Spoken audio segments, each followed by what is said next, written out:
ఈరోజు నెల్లూరు జైల్లో పిన్నెల రామకృష్ణ రెడ్డి గారిని వాళ్ళ బ్రదర్ని కలవటం జరిగింది. నిజంగా చాలా బాధగా ఉంది. ఈ రాష్ట్రంలో కూటమి ప్రభుత్వం అరాచక పాలనకి, అక్రమ కేసులకి పిన్నెల రామకృష్ణారెడ్డి గారి కేసు ఒక నిదర్శనం అని కూడా చెప్పచ్చు. ఎందుకంటే స్పష్టంగా తెలుగుదేశం వాళ్ళని పొడిచి చంపుకున్నారు అని చెప్పి సాక్షాత్తు ఎస్పీ శ్రీనివాస్ గారే చెప్పడం జరిగింది. మీరందరూ కూడా విన్నారు, చూశారు. పచ్చపత్రిక అయిన ఈనాడులో పెద్ద అక్షరాలతో రాశారు, ఆధిపత్య పోరులో తెలుగుదేశం కార్యకర్తల్ని వాళ్ళే పొడిచి చంపేశారు అని చెప్పి. ఇంత క్లియర్ కట్గా ఒకే పార్టీలో వాళ్ళకి వాళ్ళు కొట్టుకొని చచ్చి వాళ్ళే పొడుచుకుంటే సంబంధం లేని మా నాయకుడిని ఈరోజు పిన్నెల రామకృష్ణారెడ్డి గారిని వాళ్ళ బ్రదర్ని అరెస్ట్ చేసి వేధించడం ఎంత దురదృష్టకరం ఒకసారి చూడండి. ఎందుకంటే చంద్రబాబు నాయుడు కూటమి ప్రభుత్వం అధికారంలోకి వచ్చిన రోజు నుంచి పిన్నెల రామకృష్ణ గారి కుటుంబం మీద ఏ విధంగా కక్ష సాధిస్తున్నారో మనం అందరం చూస్తున్నాం. 16 నెలల్లో 16 కేసులు పైగా వేసి ఎలా వేధిస్తున్నారో కూడా మనం కళ్ళారా చూసాం. అసలు తెలుగుదేశం వాళ్ళు రిగ్గింగ్ చేసుకుంటుంటే ఆ రిగ్గింగ్ ఆపిన కారణాన్ని చూపించి అది కూడా ఒక కేసు పెట్టి గతంలో కూడా దాదాపుగా 52 నుంచి 54 రోజులు లోపల పెట్టడం మనం గమనించాం. అంటే ఎటుపోతుంది పోలీసు వ్యవస్థ, ఎటుపోతుంది? రెడ్ బుక్ రాజ్యాంగానికి అనుగుణంగా లోకేష్ చెప్పిన దానికి తానా అంటే తందానా అన్నట్టుగా పోలీస్ వ్యవస్థ మారిపోవటం చాలా దురదృష్టకరం. కాకి చొక్కాలు వేసుకోవాల్సిన వాళ్ళు పసుపు చొక్కాలు వేసుకొని ఈరోజు అక్రమ కేసులు పెట్టుకుంటూ పోతుంటే ఏం మెసేజ్ ఇస్తున్నారు మీరు? 10 ఇంతలు చేయమనా? పాలిటిక్స్ని భ్రష్టు పట్టిస్తున్నారు. ఎవరైతే ఈరోజు తప్పుడు కేసులు పెట్టి పిన్నెల రామకృష్ణారెడ్డి గారి కుటుంబం మీద లోపల పెట్టి వేధిస్తున్నారో వాళ్ళకి సూటిగా చెప్తున్నాం.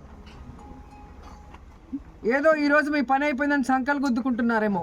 ఇంతవరకు మా నాయకుడు జగన్మోహన్ రెడ్డి గారు చెప్పినట్టుగా ఎవరి జోలికి మేము వెళ్ళలేదు.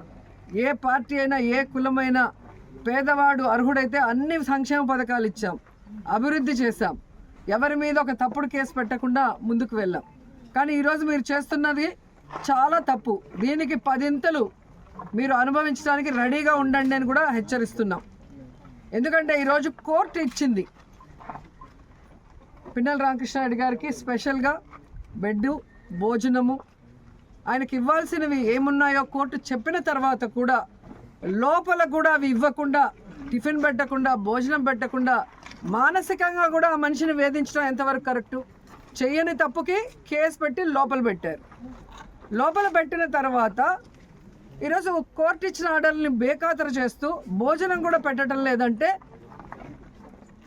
మీరు ఏం ఉద్దేశంతో చేస్తున్నారో చెప్పాలి. లోపల ఉన్న ఆఫీసర్లు కానీ పైన ఉన్న ఆఫీసర్లు ఒకరి మీద ఒకరు చెప్పుకుంటూ తప్పించుకుంటున్నారు. రేపు ఈ ఆఫీసర్లందరూ ఇక్కడే పనిచేయాల. రేపు మీ పరిస్థితి ఏంటో ఒకసారి చూడండి. ఎందుకంటే ఆఫీసర్లు అన్న వాళ్ళు రూల్స్కి కట్టుబడి పనిచేయాలి. అంతేగాని లోకేష్కి, చంద్రబాబు నాయుడుకి భజన బ్యాచ్ లాగా పనిచేయకూడదు.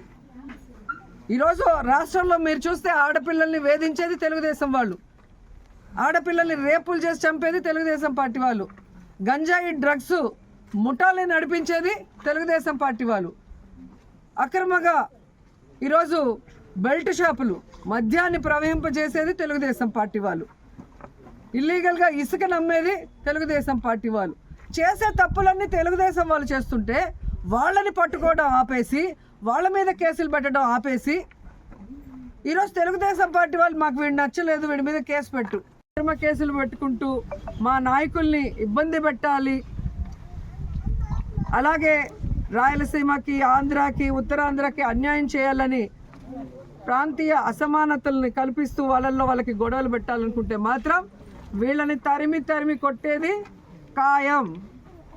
అండ్ పిన్నెల రామకృష్ణ గారి కుటుంబానికి వైఎస్ఆర్సీపీలో జగనన్న నుంచి మేమందరం కూడా పార్టీ మొత్తం ఆయన వెనుకున్నాం, ఆయనకు అండగా ఉన్నాం. పార్టీ పెట్టక ముందు నుంచి అన్నతో నడిచిన వ్యక్తి, పార్టీ కమిట్మెంట్ ఉన్న వ్యక్తి, అలాంటి మంచి వ్యక్తిని తప్పుడు కేసు పెట్టి లోపల పెట్టడం మీరు చేసిన పెద్ద తప్పు.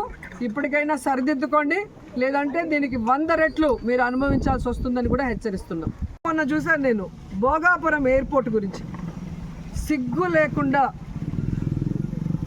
సెంట్రల్ మినిస్టర్ రామ్మోహన్ రావు గారు, అచ్చెన్నాయుడు వీళ్ళందరూ కూడా చంద్రబాబు నాయుడు కృషి చేశాడంట. ఏం కృషి చేశాడు నాయన? ఎన్నికలు ఉన్నాయంటే నెల ముందర రాయటమా? ఇలాంటి రాళ్ళు రాష్ట్రం మొత్తం వేశాడు. ఏ రోజు ఏ రాయికి పనిచేయలేదు. జగన్మోహన్ రెడ్డి అక్కడికి వెళ్ళి ల్యాండ్ అక్విజిషన్ చేయటం కానీ, అక్కడున్న రైతులకి కాంపన్సేషన్ ఇచ్చి పునరావాసం కల్పించడం దగ్గర నుంచి, దానికి అమౌంట్ని కేటాయించి దాన్ని శరవేగంగా పనులు చేయించడం అనేది అందరూ గమనిస్తున్న విషయం. అండ్ సాక్షాత్తు జిఎంఆర్ హెడ్ మల్లికార్జున్ గారే చెప్పారు కదా, ఆ రోజుల్లో వైఎస్ఆర్ గారి చేతుల మీదుగా శంషాబాద్ ఎయిర్పోర్ట్ కట్టాను, ఈరోజు ఆయన కొడుకుల చేతి మీదుగా భోగాపురం ఎయిర్పోర్ట్ కడుతున్నా, నాకు చాలా హ్యాపీగా ఉంది అని. ఇంత స్పష్టంగా వాళ్ళు పబ్లిక్గా మీటింగ్స్లో చెప్పిన దాన్ని ప్రజలు వినలేదనుకున్నారా, చూడలేదనుకున్నారా, లేదా మతి మరుపులు ప్రజలకు అనుకున్నారా? సిగ్గు లేకుండా అబద్ధాన్ని చెప్తున్నారు. ఇదే రామ్మోహన్ గారిని నేను సూటిగా ప్రశ్నిస్తున్నా, మీకు దమ్ము ధైర్యం ఉంటే ఆల్రెడీ చంద్రబాబు నాయుడు అదే సమయంలో నెల్లూరులోను కుప్పంలో కూడా ఎయిర్పోర్ట్ కడతానని రాయేశాడు కదా. మరి భోగాపురం కట్టగలిగిన వాళ్ళు ఎందుకు ఇవి కట్టలేకపోయారు? మీ అబద్ధాలు నమ్మటానికి ఎవ్వరు లేరు.